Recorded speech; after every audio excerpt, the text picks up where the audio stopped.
Today I'm directing NASA to begin a search in all of our elementary and secondary schools and to choose as the first citizen passenger in the history of our space program, one of America's finest, a teacher. If you want to be brave and reach for the top of the sky and the farthest point on the horizon,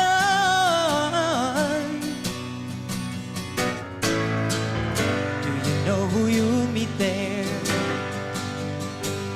Great soldiers and seafarers, artists and dreamers who need to be close, close to the light. They need to be in danger of burning by fire. And I wanna get there.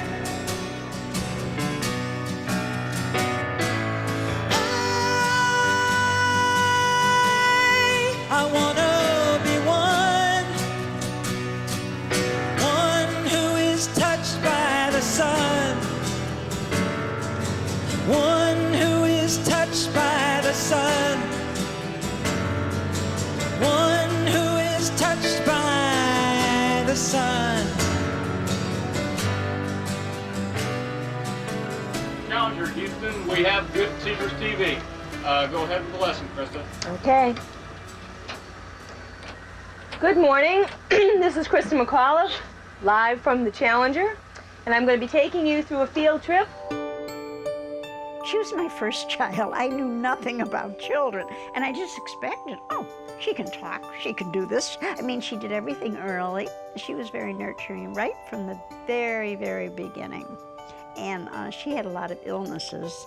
She was in the hospital a lot of times when she was a baby, and she used to pat me, "It's okay, Mom, it's okay." She taught me how to sew, she taught me how to knit, she taught me how to play the guitar. If you were driving with her, she'd be the first, put the clothesline out to make sure that, you wouldn't go forward. She was in no way lackadaisical, could empower people to do things. She was always kind of, very busy, very organized, but constantly a little behind schedule. Sharon Krista Corrigan was born in Boston on September 2nd, 1948. She grew up in nearby Framingham, Massachusetts. Her mother was a gifted artist. Her father was an accountant who liked to sing and play the piano. Both parents believed in the power of education. I'm the oldest of 5 children, and I think growing up I had a lot of responsibility. We had a very close-knit family group, and I think because my mother was literally a full-time volunteer, whether it was in church or community activities, I always had that feeling that other people were important in my life, and that I always needed to give in order to feel good about myself. It had to, you couldn't just live in that little environment and be by yourself. Krista had a strong sense of self and the ability to ground those around her. Krista was the kind that never caused a rumpus, but you could depend upon her for anything. Give her a job, You'd usually be trying to find somebody that wasn't so dependable to give a job to. But you knew Krista would do the job right. And she always could. She was a joy, a teacher's joy, really. As I called the roll, one of the names on the list was Sharon C. Corrigan. And after I called that name, she raised her hand and she said, "Sister, don't call me Sharon, call me Krista." She played basketball and I was the basketball coach, and she was interested in being in the senior play. I think it was Sound of Music. I was the first violinist and she was there with the marimba. And during the Sound of Music, we both played the overture in our nun suits. We went to see West Side Story when it first came out. And I think we sat through it 3 times. That was when you could sit through a movie 3 times, the old-fashioned movie theaters. And we would do the parts. She would be Anita and I would be Maria, a boy like that who'd kill your brother. And she would do that and I would come back with... It was our favorite musical. Krista memorized every song from West Side Story. Friends called her an incurable romantic, so it was little surprise when she fell in love at a young age. Her best friend Anne introduced Krista to the new kid at school, who Krista thought was really cute, Steve McCullough. On a perfect night, secrets light up the sky like fireflies do.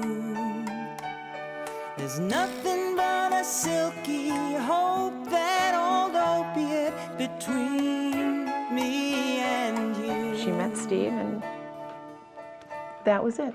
He was the one, in capital letters, the one. Krista would go out on a date. She was only maybe 16, and she always brought home something for Betsy and I, always. We were already tucked in bed. Maybe she would come in at like 10 o'clock at night. And she'd put it under our pillows or next to our bed, and it was either like usually a little book or a candy bar or something. And I don't know if most teenagers usually think of that sort of thing when they're going out for a date, that they need to bring something home for their, younger sisters. But she did that. Krista's most notorious date with Steve McCullough was the high school prom. Senior prom, yeah, she wore a strapless dress, which is just a step above going to hell, in 1966 in a Catholic school. A memorable way to say goodbye to high school, though not the only goodbye for Krista. Steve enrolled at the Virginia Military Institute, and they kept up their relationship long distance. Krista stayed in her hometown and attended Framingham State, America's first teachers' college. Right from when we were college freshmen and we were like all just kind of stumbling our way through the door, she walked through the door with a certain amount of charisma and pride that was cool, And she didn't flaunt anything at anybody. When she would challenge something, it wouldn't be challenging the person, it would be challenging a concept. I can remember that a group of people were chosen to go to New York City to go to a science conference, at which time there were actually a couple of NASA astronauts there.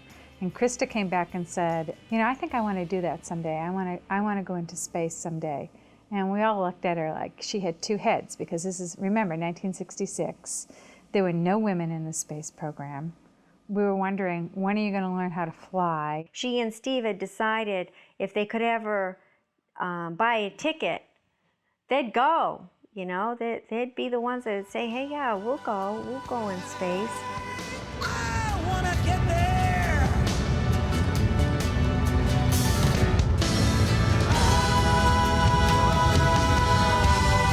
I wanna be one who is touched by the sun, one who is touched by the sun, one who is touched by the sun. She brought her dad to the college prom, because Steve wasn't available. And it didn't bother her at all. It was like a most natural thing. If Steve wasn't available, bring your dad. To Ed Corrigan, the sun rose and set on his firstborn. She was forever Daddy's little girl. She was the world to him. And in 1970, the world was changing, and Krista along with it. The year she earned her bachelor's degree was the year the peace movement met with the tragic shooting of students by the National Guard at Kent State.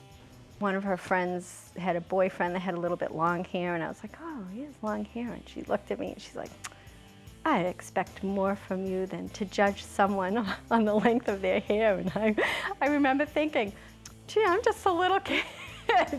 But she had a certain level of expectations of people, and she lived that way. She was so non-judgmental, and that's just how she lived, and that's how she wanted me to view things as well. Just weeks after college graduation, on August 23, 1970, Krista and Steve said the words they had been practicing for years, I do. The newlyweds moved to Maryland, where Steve entered Georgetown University Law School, and Krista began her career in education. I am delighted to be a representative of the teaching profession, but it wouldn't be anything unless the adults out there recognized that education was important and supported their schools, unless the teachers out there truly believed in what they were doing, and unless you kids out there do the best you can and get the best education you can. That's what it's all about. We taught in a predominantly black junior high, and big debates going on about how schools in the system were not equal. There were some that were almost all white and some that were almost all black. So the grand idea was the schools are going to be changed. Children would go to one school for part of the year, and then they'd wake up and have to go to a different school. Well, the parents didn't want their kids to come to our school. And here we had our kids, they were going to schools where they weren't wanted.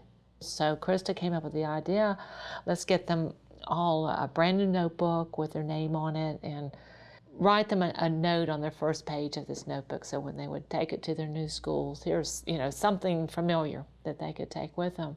I can still remember the last day that our kids left. It was very tearful, and seeking them out and crying, wishing them well. I can still see Krista hugging people. While teaching full-time, Krista studied for a master's degree in education at Bowie State, one of the first black colleges in the country. I'm sure that she must have been told that by her friends. Why Bowie? A person of her caliber and her background and her GPA and her skills as an educator and her experience in New England, she could have gone any place she wanted to. But yet she chose a historical black school. And you have to give people credit for having the courage to do that, especially in a period of time when we were in turbulence, the school systems, integration, and all of that, and the horror stories on TV. And you saw all of that, yet here's a person who's willing to step out and says, I'll take the charge, I will go, and I want to go. And she was a cheerful person, a person who readily mixed in with all kinds of people and was readily there to assist and to give and to teach and to show, to illustrate, to demonstrate. Just a person who really, it wasn't one who was on the peripheral, but one who came into the classroom and says, well, let me show you how I've done this. Let me show you how I've done this. Krista strongly believed in the importance of education for everyone. Her thesis was titled, The Acceptance of the Handicapped Child in a Regular Classroom by His Normal Peers. And she was part of the early awareness. Teaching kids in the classroom have disabilities is different. And she was one of the students who was interested in teaching others. We must take care of these populations. I want everybody working real hard to make education what it should be in this country. Thank you very much. As she read history at that time, it was all men. I mean, it was that you'd swear that there were really no women. Betsy Ross might have been mentioned as making a flag, yeah. Krista's solution was to have her students read journals from pioneering women and encourage them to keep diaries of their own. Krista's interest in pioneering women began with her own adventures in the Girl Scouts. Of course, the troop leader was the best role model ever, her mother. And it was in the Scouts where Krista met her lifelong friends. Every year, without fail, they reunited at their old stomping grounds, Camp Wabasso in New Hampshire. We missed weddings and things. I mean, you just don't mess with that weekend. Nothing else would interfere. That was the weekend we went to camp. And you could bring no men and no children that could walk or talk. Nursing infants only. And we stuck to that. We went through graduations and marriages and children, and with friends like that, you really would never need a psychiatrist. I have it all. I am it all.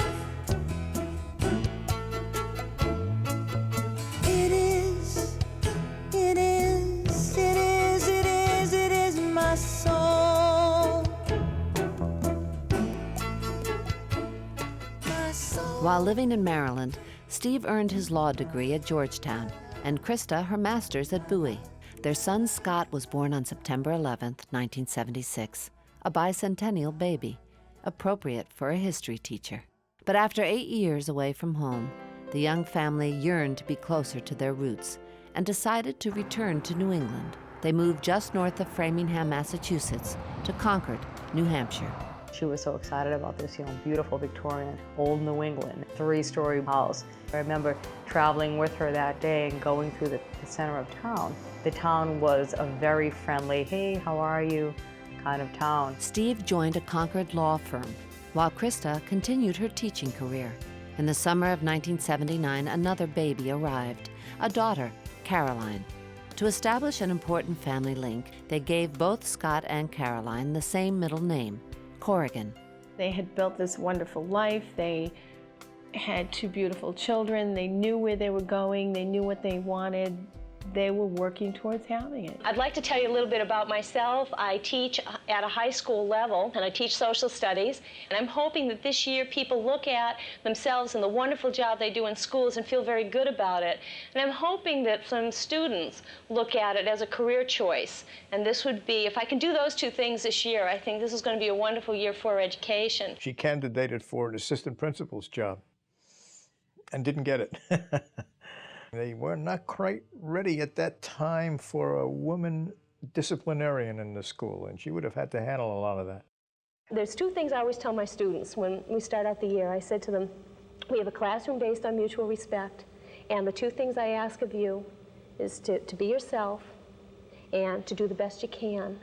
And I figure if I can follow my own creed in that, Yeah. I'm going to be fine during that year. She wouldn't stand for intolerance in the classroom, and the bullies knew it. I distinctly remember when she mentioned the word gay, and on top of that, she mentioned she knew gay people, and that, it was like a rock had been lifted off my chest. I just felt like, oh, she could accept who I really am. At least one person in the world would accept me, it would be Mrs. McAuliffe. She just had this talent for connecting with kids, not just kids who were bright and self-directed and motivated, but kids who weren't sure where they were going and what they were doing. This year is a real special year for you because it's your last year in high school, but it's your beginning for what you're going to be doing in life. And you're going to be looking at all sorts of career opportunities, and you're going to be looking at colleges, and you're going to say, what am I going to do? What do I want to do? Reach for it. Push yourself as far as you can.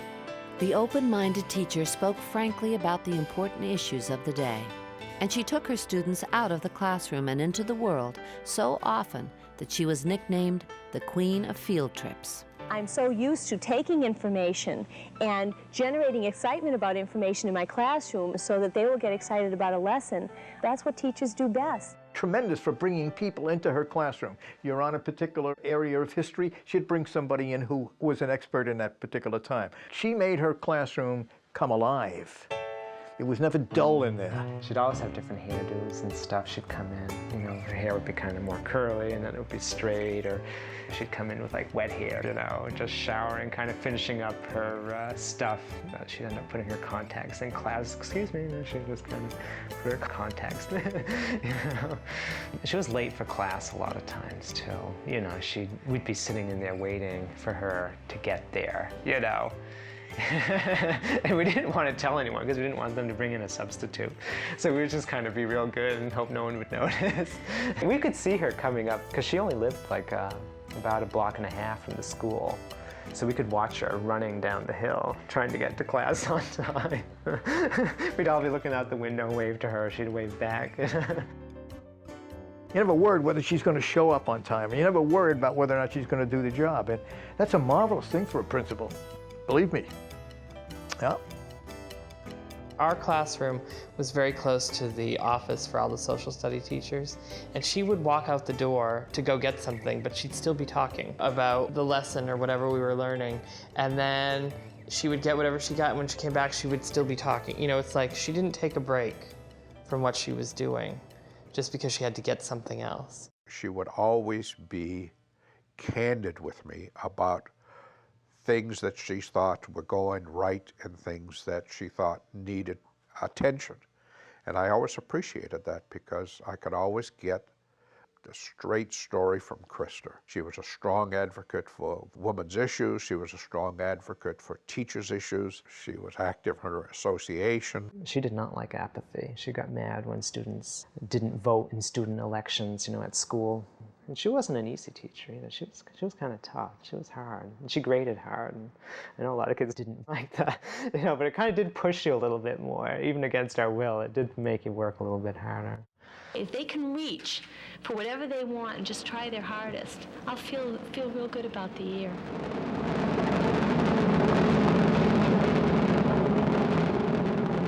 Today I'm directing NASA to begin a search in all of our elementary and secondary schools and to choose as the first citizen passenger in the history of our space program, one of America's finest, a teacher. In the early 1980s, we were all very excited about making access to space very much like going to the airport and getting on an airliner and flying to Grandma's house for Christmas. My husband and I were listening to the announcement, and we both at the same time said, well, this is obviously something you've got to try for. And when I got the application, it was the old term paper phobia. And I looked at it, it was 15 pages, and it was very long, and I got it around the holiday time, and my life was very, very busy, and I thought, oh, I'm never going to be able to get this done. So just like some of my students, I waited until the last minute, and I put everything together and finally got it typed up and literally mailed it. It had to be postmarked February 1st, and I think that's when I put it into the slot. Charlie, I'm going to throw, you know that program in Space and the Teacher, yeah, I'm going to put an application in for it. Oh, good, Krista. Okay. You know, you have the support of your principal. And then can you write a recommendation? Yeah, I can write a recommendation. I wrote a recommendation. I just said, I hope that whoever is selected is a teacher who is truly recognized for being a good teacher by the people she works among. And we can do that for Krista McAuliffe. You can't do better. The application took about 100 hours to complete. The key question, what project would you perform in space? Krista's answer, to keep a journal. You will now have exactly 90 seconds to answer the final question. Describe your philosophy of living. My philosophy of living. Well, I think my philosophy of living is to get as much out of life as possible. I've always been the type of person who's very flexible and has tried new things. I also feel that you need a little bit of organization, but I also think that it's important to connect with people. I've always been involved in community affairs. I think the reason I went into teaching was because I wanted to make an impact on other people and to have that impact on myself. I think I learned sometimes as much from the students as they learned from me.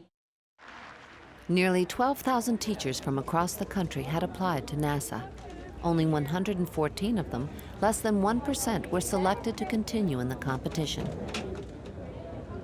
In June of 1985, the finalists were sent to Washington, D.C. for a new round of interviews with a new group of judges, ranging from astronauts to television actors. Knowing what the public attention can be after one becomes famous, and of course, whichever teacher would be selected would become very famous, and all eyes in America would be on her. One of the things that went to your head was every time we opened a door, there was a reporter there asking us how we felt about something. I mean, the New York Times was writing about us, Time Magazine was writing about it. I mean, it was just an incredible, and she never let it go to her head. You know, me, I thought it was pretty good. But anyway, she never let it go to her head. President Reagan spoke with us out on the White House lawn, and then we went in and had a little reception, and we all thought the iced tea and the I mean, this is silly, but the iced tea and the lemonade was some of the best we had ever tasted anywhere. We were sitting next to Vice President Bush. They had this big red carpet thing for us at the Smithsonian. Honor guard with the swords. We walked in, and she and I, we were so hungry watching. I mean, you could hear our stomachs growling. And after it was over, we rushed out of the amphitheater. It was she and I. And we ran out because we knew there was food. And we came to this table. It was filled with desserts. I mean, well, we didn't know they were desserts. We just thought it was food for us, you know. So we grabbed it, and we started, in 5 minutes we were stuffed. And we walked around the corner, and there was this big dinner laid out for us. And we looked at each other and said, what a bunch of jerks. The next round of eliminations narrowed the Teacher in Space finalists to 10. Among them was 36-year-old Krista McAuliffe. The Lucky 10 were off to Johnson Space Center in Houston for 2 weeks of intense physical and psychological testing.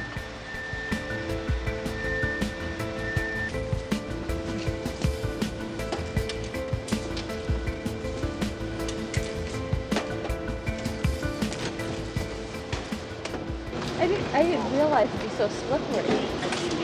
I should have held on tighter. As the final decision drew closer, anticipation was building in Krista's family. Her father reflected on their time together singing around the piano. He all of a sudden thought of the song, and he sat down and he played it. And he said, just listen to these words. I'm going to fly. You're going to hear from me. And we felt it was a very good omen. Oh my God. This doesn't seem possible.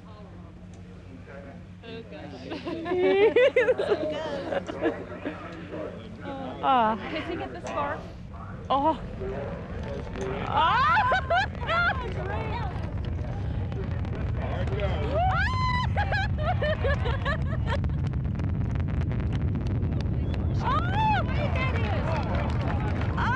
It's beautiful. After nearly a year since the search began for the first civilian to fly in space, the judges voted. Their decision was unanimous. And the winner, Krista McAuliffe. It's not often that a teacher is at a loss for words. I know my students wouldn't think so. I've made 9 wonderful friends over the last 2 weeks. And when that shuttle goes, they might be one body.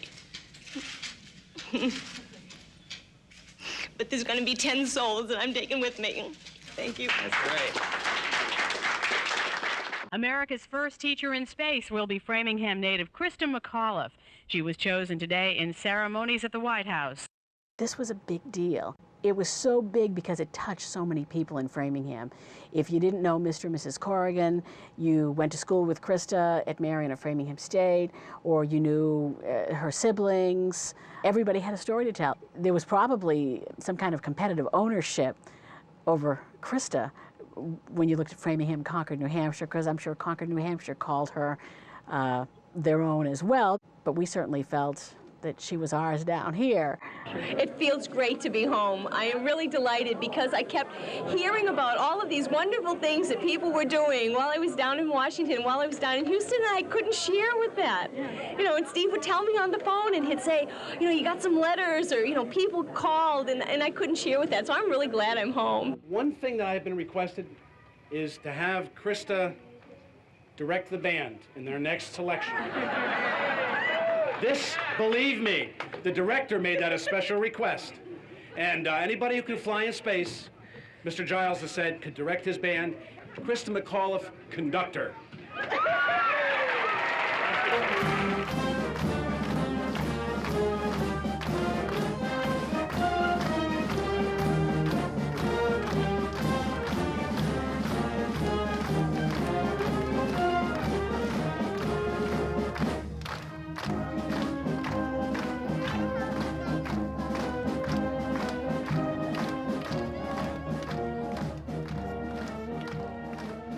New England was flying high. Krista was on her way to space, and the Patriots were on their way to the Super Bowl. I remember a lot of people being around her, and normally as a player, when you come up, people want to be around you, and she was kind of stealing the spotlight, so to speak. She was a bigger celebrity that day than those of us that played in the game. All of a sudden, she was everyone's friend, and everybody wanted a piece of her, and everyone needed Krista to do this, and they needed her to do that. And she described it as she was the center of this series of concentric circles, and that the people who had originally been in that center with her had just by nature been pushed to the outer circles, and now all these other people were closer into her. And that at some point that would all disappear, and the people that should be back around her would be back around her. I kind of see this year of my life as an extraordinary experience, something that's wonderful is going to happen. But I also see that as just part of my life, and I do see myself going back into the classroom. I think that's where I belong. I really enjoy the students, and I want to be able to come back and share all of that.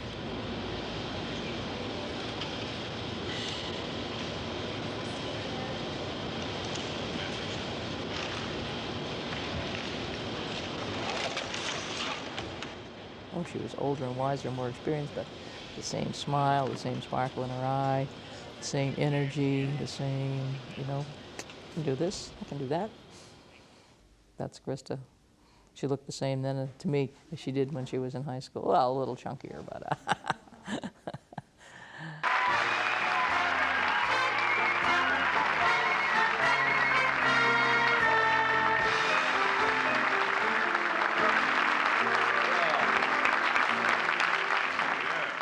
What subject do you teach, by the way? Well, I teach an economics course. Right. I teach law. Right. I teach a course that I developed called The American Woman, which is a social history. Good. And then I teach American history to 11th and 12th graders. What are you going to be doing in space? I'll be teaching 3 lessons from the shuttle. I'll be teaching a lesson in science, one in humanities, and another one. So, From the shuttle? yes, and anybody who has the satellite dish will be able to see the teacher teaching from space. I'll check in with you. I remember a few teachers when I was a kid I would have loved to seen go into outer space.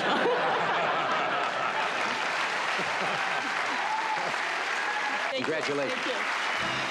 Krista was the person your eyes went to. She had a certain charisma that when there was a group of them walking toward you, you would look at her. That's sort of just magic. Because honestly, a lot of those guys that they're like baseball players, you know? They're not that interesting. Quite honestly, a lot of these scientists, technicians, engineers, she was a real person who had a reason for being there, and it was to communicate. She was a communicator. That's why she got the job. I would like to humanize the space age by giving a perspective from a non-astronaut, because I think the students will look at that and say, this is an ordinary person. This ordinary person is contributing to history, and if they can make that connection, then they're going to get excited about history, they're going to get excited about the future, they're going to get excited about space.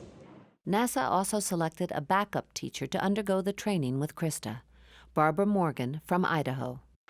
Krista and I used to kind of tease that the reason she and I happened to be picked was it would be somebody from New Hampshire, somebody from Idaho, or somebody from Arkansas or Louisiana, because they were the lowest paid teachers at the time. And NASA was reimbursing our school for our salaries.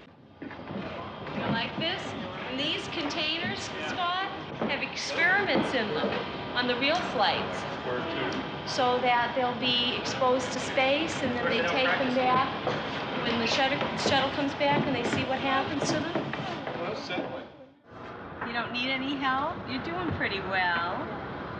Go ahead. Brave girl. Go ahead. Barbara and I bumped heads together, made a wonderful picture. If there's any one thing, for a person, a woman who was plucked out of a classroom for an incredibly challenging and stressful thing to do, she fit right in. I did it, and I accomplished it with having absolutely no idea that I was going to get this far. If I can get this far, you know, you can do it too. And I really hope you have a wonderful year, and I'm going to miss all of you. Thanks a lot. Krista's greatest field trip had begun. She moved to Houston for 6 months of training. She and Barbara found apartments next to each other. One of the first orders of business, shopping to stock up on the basics. And so we came home with the car just full of stuff. And I'm sitting here thinking, okay, where do I put this? Where do I put this? You know, I'm looking around trying to, you know, just get it all organized so it'll be organized for the rest of the time I'm there. And less than an hour later, the doorbell rings, and it's Krista at the door with a big old plate of chocolate chip cookies that she had made for me. So here I am, you know, trying to get some dumb apartment organized. It means absolutely nothing to her. She knows, you know, yeah, I know where to put this. If, you know, where it comes out of the bag, that's where it goes, and I'll know where it is. But what was important was, you know, baking her friend a batch of cookies.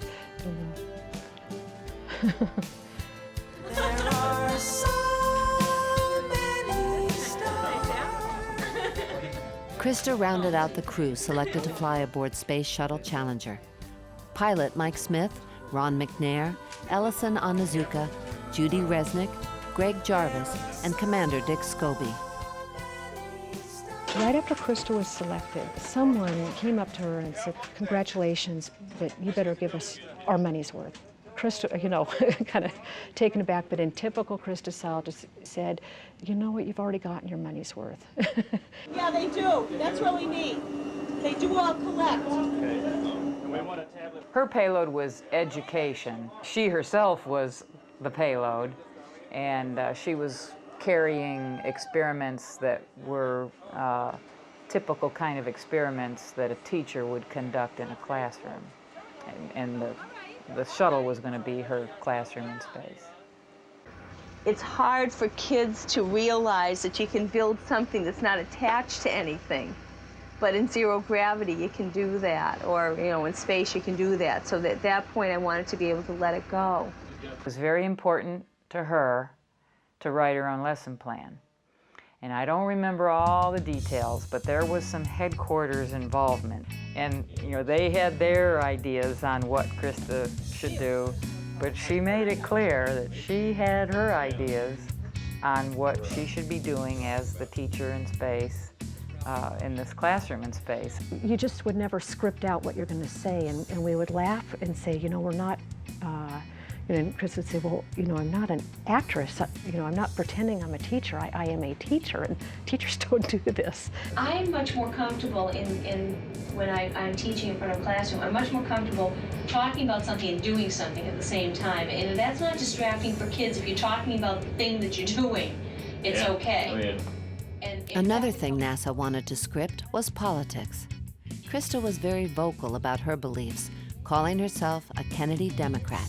NASA managers asked her to tone it down, but Krista was inspired by JFK's famous challenge. Ask not what your country can do for you. Ask what you can do for your country. She talked about the fact that it was always real people that made history, and what we were going through as a nation at the time with this development of technology and moving into space was a very historic time, and all the key players in it were real people who later on would probably be viewed backwards in history as having been special.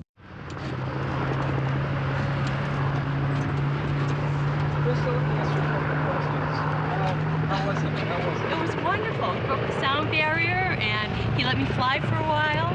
It was great. All right. First leapfrog in zero gravity. One leapfrog. Two leapfrogs.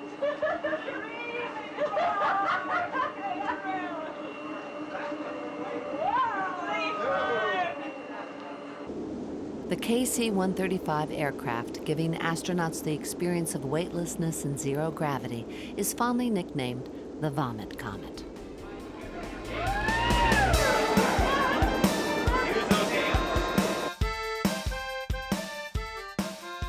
It's a tradition around here after your first KC-135 flight, and after actually many of them, you go over to have lunch or dinner at PD's.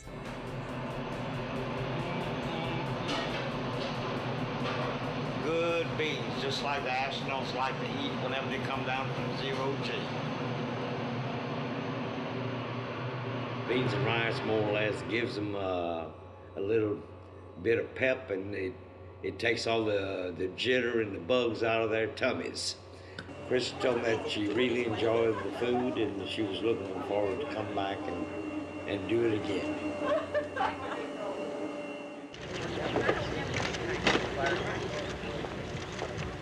At this time, I'd like to introduce you to perhaps the person you came to see, and that's Krista McAuliffe, our payload specialist, teacher in space. Well, I am so excited to be here. We watched Columbia go over the Houston area this morning, and that was a thrill. I don't think any teacher has ever been more ready to have 2 lessons in my life. I've been preparing these since September, and I just hope everybody tunes in on day 4 now to watch the teacher teaching from space. I'd like to introduce That's when it really struck me. Oh my God, she's actually going into space. And then I asked her if she was afraid. I said, I'm a little bit afraid, and she said no. And she had complete faith in NASA that they wouldn't let anything happen to her. I haven't felt frightened. Now, I'm not sure how I'm going to feel when I'm sitting there waiting for takeoff and those solid rocket boosters ignite underneath me and everything starts to shake. But right now, I think instead of being apprehensive, I'm just very excited about doing it. And that's what her family felt too, until the 6th launch delay. Good morning, Krista. Hope we go today. Good morning. Hope so too. All of a sudden, you're starting to think NASA's supposed to know all these things, or we thought that they knew all these things. And Krista called us the night before, and she said, no matter what, Mom, that we're going the next day. Florida was unseasonably cold that January, with freezing temperatures. I did speak to her that morning because I was concerned about the icicles. She said, yes, it's going to go today. She said, that's a definite. She said that because if it wasn't going today, it would have to be delayed for months. My husband looked up at the shuttle and he could see the icicles. We all could, and everybody was shivering. It was so cold. And he said, oh, if I could go there, I'd take her off of it. And I said, she wouldn't come. She told me she had butterflies. I remember her saying she had some butterflies, but she was excited. This is it. This is the day. Cold or not, they'll take care of the icicles, and we're going. Commander Dick Scobie, followed by Mission Specialist Judy Resnick, Ron McNair, and Pilot Mike Smith, followed by Krista McAuliffe, teacher in space, and Ellison Onizuka, and Payload Specialist Greg Jarvis. T-minus 15 seconds. T-minus 10, 9, 8, 7, 6. We have main engine start. 4, 3, 2, 1, and liftoff. Liftoff of the 25th Space Shuttle mission, and it has cleared the tower. Roger, roll, Challenger. Good roll program confirmed. Challenger now heading downrange.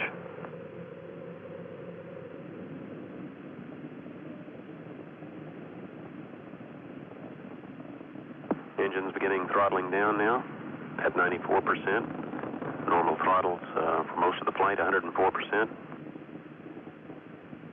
We'll throttle down to 65% shortly. Engines at 65%, 3 engines running normally, 3 good fuel cells, 3 good APUs. Velocity 2,257 feet per second. Altitude 4.3 nautical miles. Downrange distance 3 nautical miles.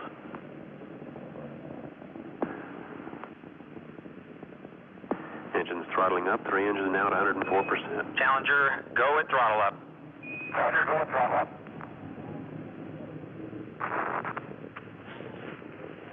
One minute 15 seconds. Velocity 2,900 feet per second. Altitude 9 nautical miles. Downrange distance 7 nautical miles.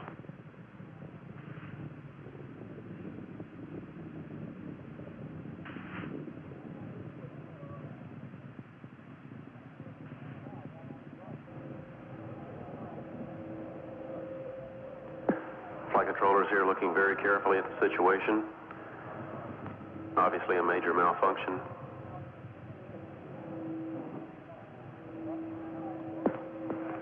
We have no downlink.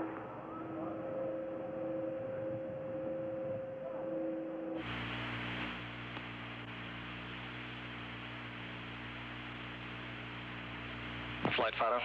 Go ahead. Vacuum IP is 28.64 north, 80.28 west. How does that stack with the solid recovery forces?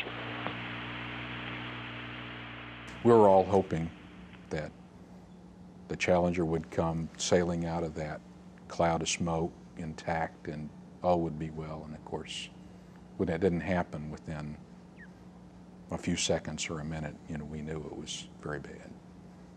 We didn't know right away what had happened because we had never seen a liftoff before. So it was apparent to people around us. We could hear people crying and screaming, and we really didn't know what happened. our screens, our computer screens that were monitoring the systems on the shuttle went blank, and then we had little S's that come across it, and that's a security lockout, and it means that we've lost the link up with the shuttle. So we knew something was wrong, and everybody's going abort once around.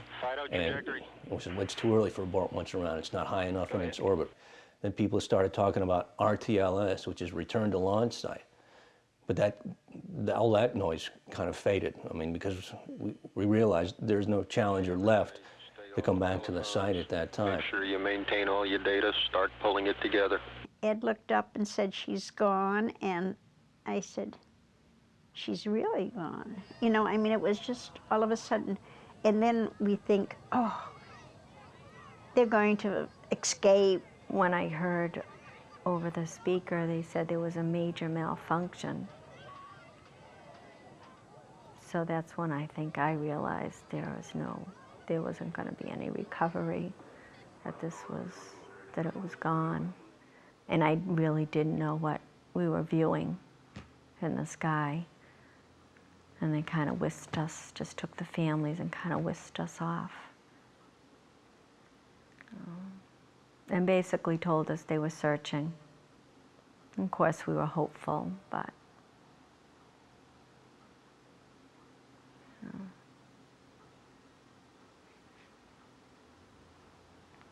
was a long couple hours. I was mostly concerned with holding everybody together, and my husband was horribly angry. He was so angry, I was scared he was going to have a heart attack. And they took us into where all the families were, and the doctor kept coming over to Ed, and he kept looking at him, and Ed wouldn't have anything to do with it. You know, he just didn't want anybody around him. Nobody knew what to say, what to do, and that. And you had that very, very faint hope that maybe, like at that time, we didn't have that great relations with the Russians, and everybody say, maybe the Russians have them. You know, it was just anything to pull on that maybe, possibly. Dick, Mike, Judy, Elle, Ron, Greg, and Krista, your families and your country mourn your passing. We bid you goodbye. We will never forget you.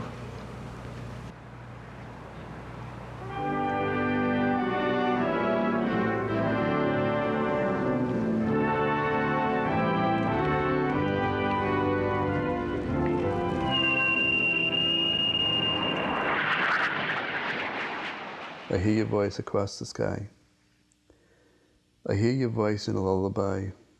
You hold my hand like I am there. So good night, my sister. You belong deep within the stars. I can hear you where you are. You might have gone, but here you are. Let me be before the world what I am when I'm alone, and when my vision falls below. Let there be forgiveness. Let me answer when I'm called. Let me know the voice is right, and when it's deep inside my soul, I'll know it by its light. And when it's deep inside my soul, I'll know it by its light. Help me to make the loving choice. Let me answer when I'm called by the mighty and the small, in the service of my soul. Let there always be forgiveness.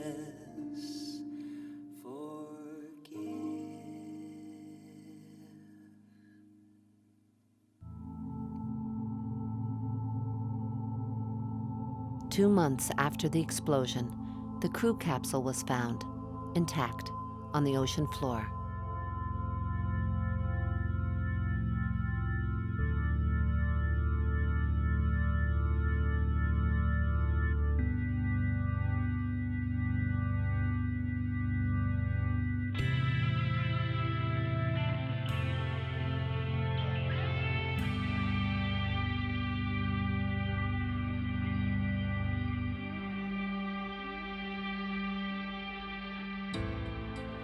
very hard to talk about for me.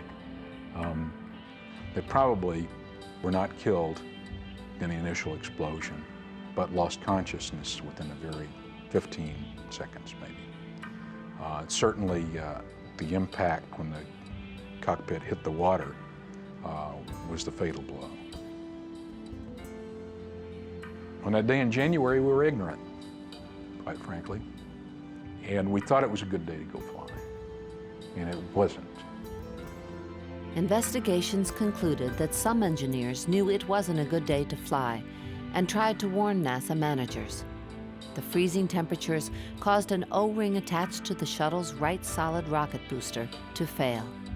This allowed the rocket's own flame to leak through the damaged ring and ignite the shuttle's main fuel tank. Both human and material failures created the catastrophe. In a way, this was a big publicity stunt to get the public's attention again and focus it back on the space program, because we have to remember this was the Reagan administration and he had his agenda. Everyone felt a little bit of guilt that we had participated in this thing that went so wrong.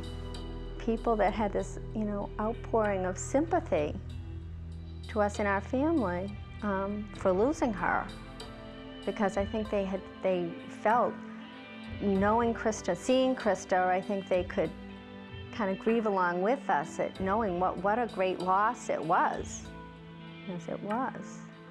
It's a very different sense of mourning because you're just out there. And people that you've never seen before that your sister touched so deeply are like, crying, explaining how, saddened they are. And I mean, yeah, it's very touching and it's very moving, but it's very difficult at the same time. You're where I go. You're where I go. Two resting places exist for Krista McCullough. One in Concord, New Hampshire, and another at Arlington National Cemetery, where the unidentified remains of Challenger's crew are buried together. They did recover the crew compartment and personal mementos. Every astronaut gets a small package that they get to take of personal mementos on a flight, and those were all recovered. Other than the damage that they had in the salt water, it was pretty much intact. You're where I go. NASA released Krista's possessions to her husband. You're where I go. Among the things she had taken on board was a Carly Simon cassette. Krista found the music soothing and felt it would comfort her in space.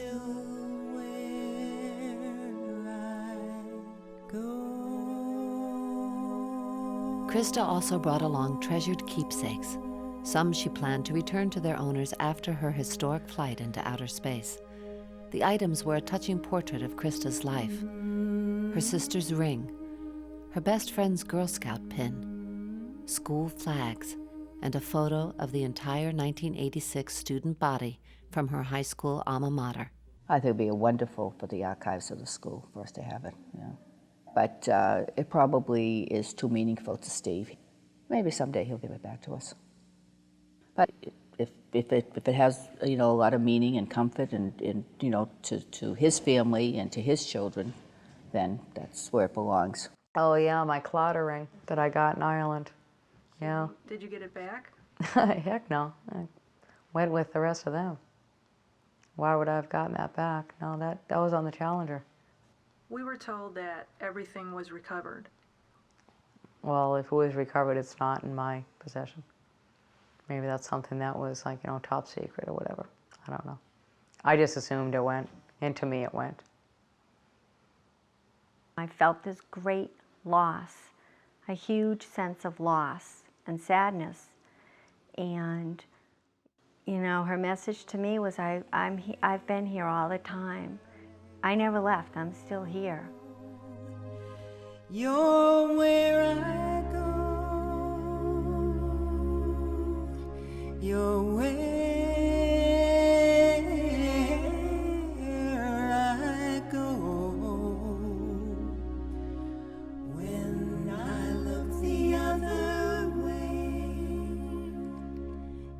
still where I go.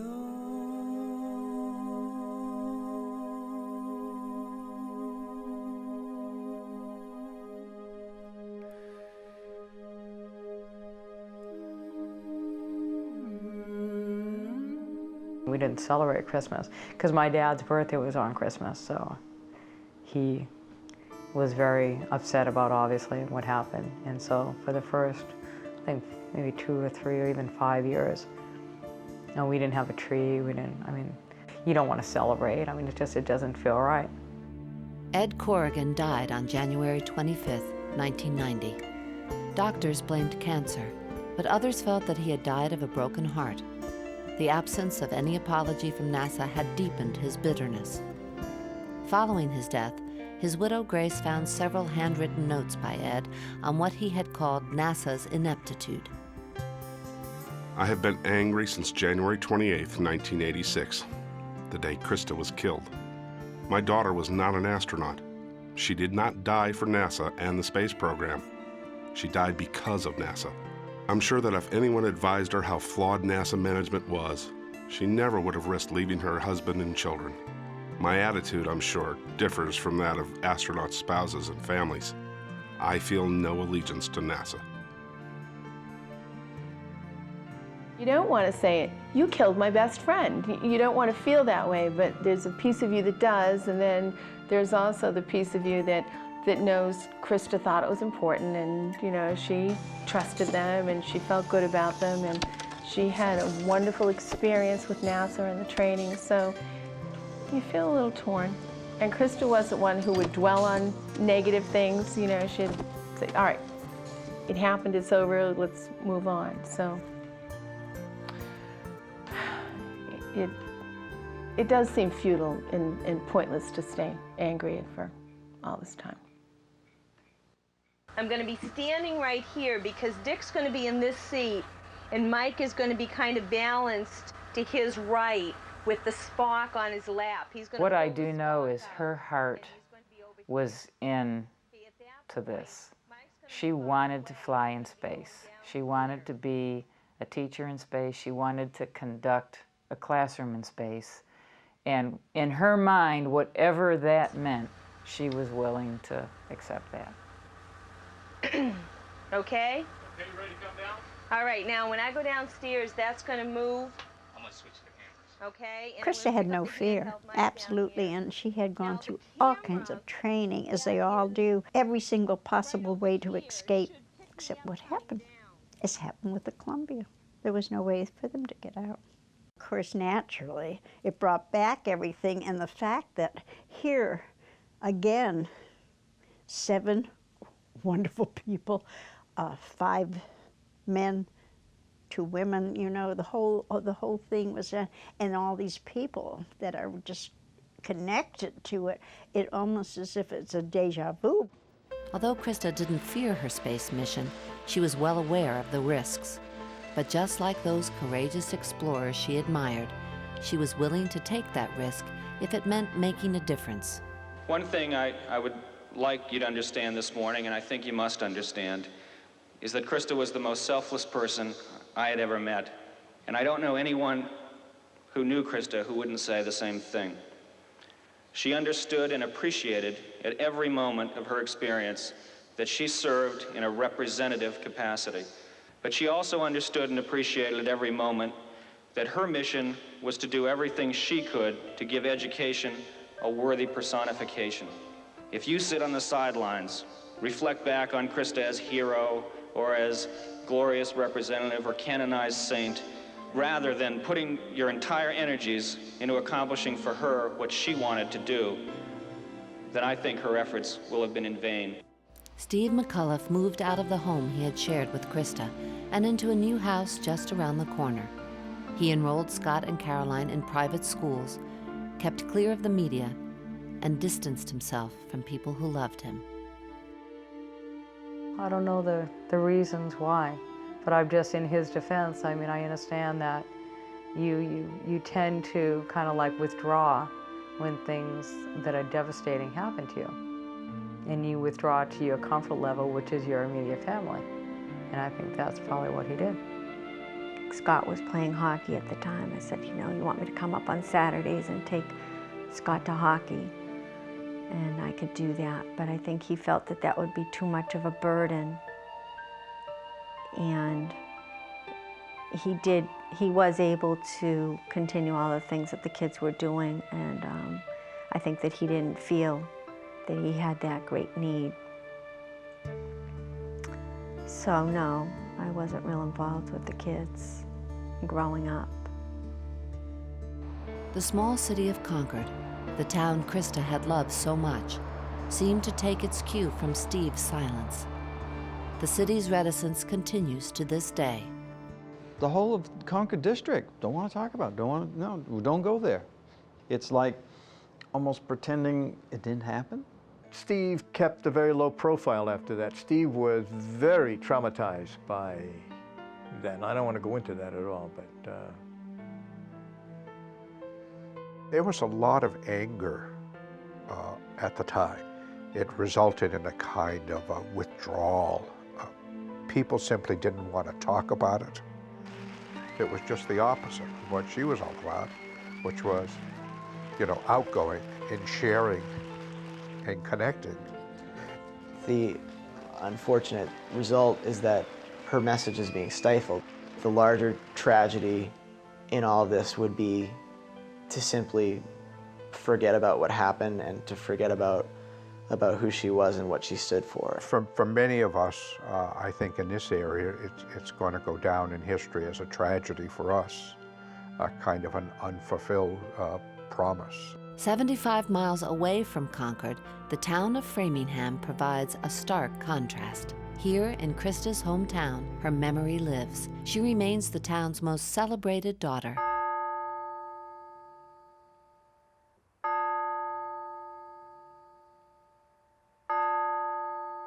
For the rest of history, those bells will ring in her memory.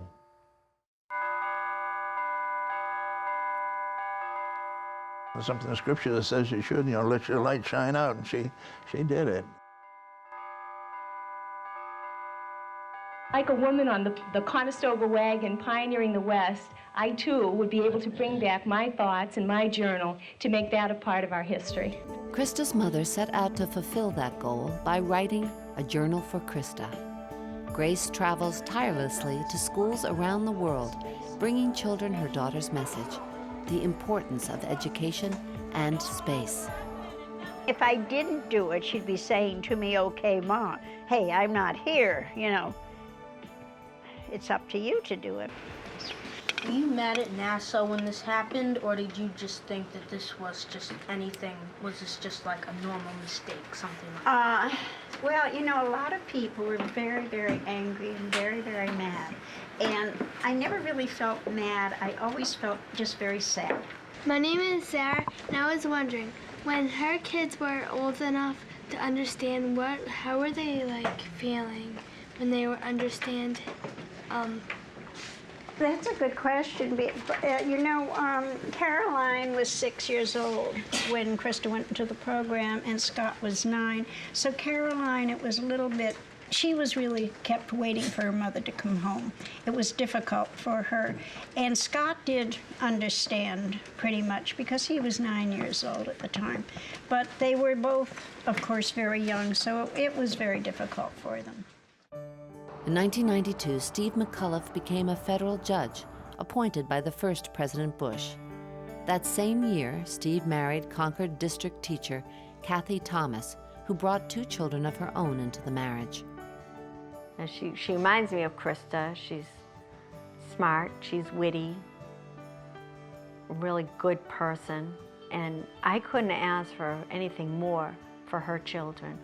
So from my perspective, I think she was taking care of the kids after Krista died, and I felt with Kathy there, they have it good, that there's someone there that loves them and cares for them. Krista's daughter Caroline attended a New England teachers college, Lesley University. She loves working with children and keeps up a lifelong passion for horseback riding. These are a few of the images that I've taken, photos over the past couple of years. Scott combines his interest in science with his talent for photography. He attributes his influences, including his love of music, to his mother. He married Teresa Daniels in 2004. Pick up that paper and cut it down all around to read the headlines of loneliness and rage to find.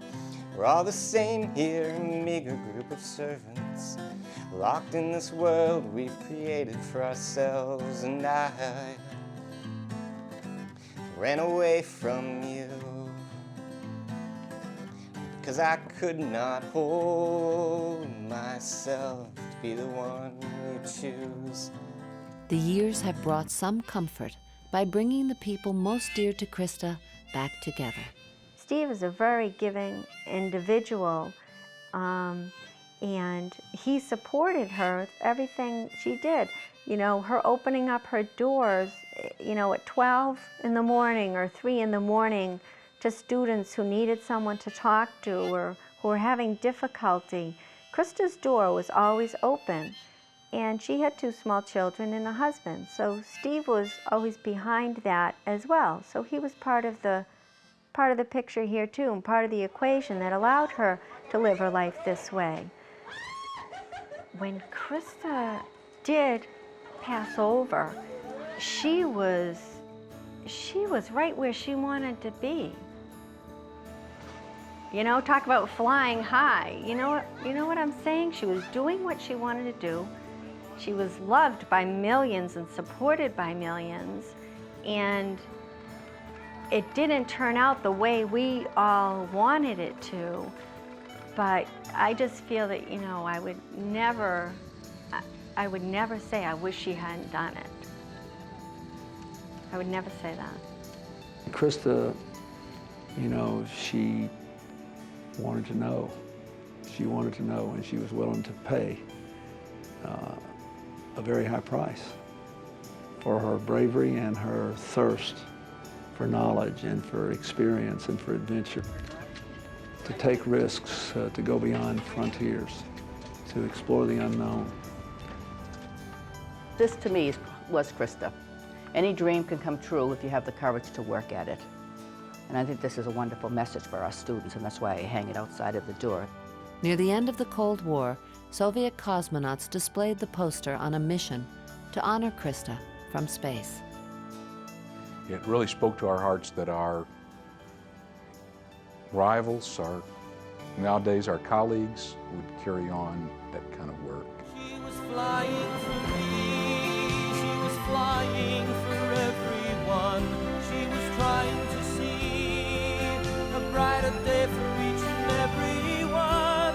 She gave us her light, she gave us her spirit, and all she could be. She was flying for me.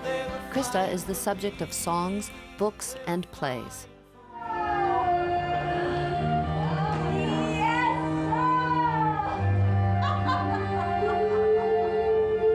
It's all right. Go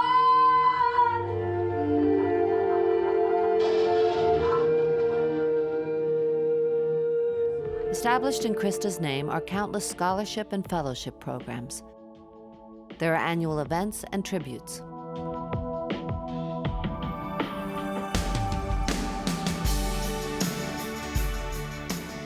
Krista's ancestry is a mix of Irish, English, German, Native American, and Lebanese. She is recognized as a distinguished Arab American. There's a Krista McCullough Planetarium in New Hampshire. More than 40 Krista McCullough schools in America and abroad, including Pakistan and Peru. The Challenger Learning Centers are a field trip for students. There are more than 50 worldwide. Students who visit the centers work as real astronauts to complete a simulated mission to space.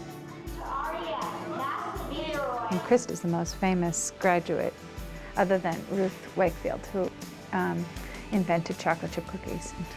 I swear she just sits on people's shoulders, and she sits on mine most days. You're part of the picture now too, both of you. So, welcome. You're not here by chance, believe me. Those who knew Krista, and even many who never met her, feel connected to the dynamic teacher.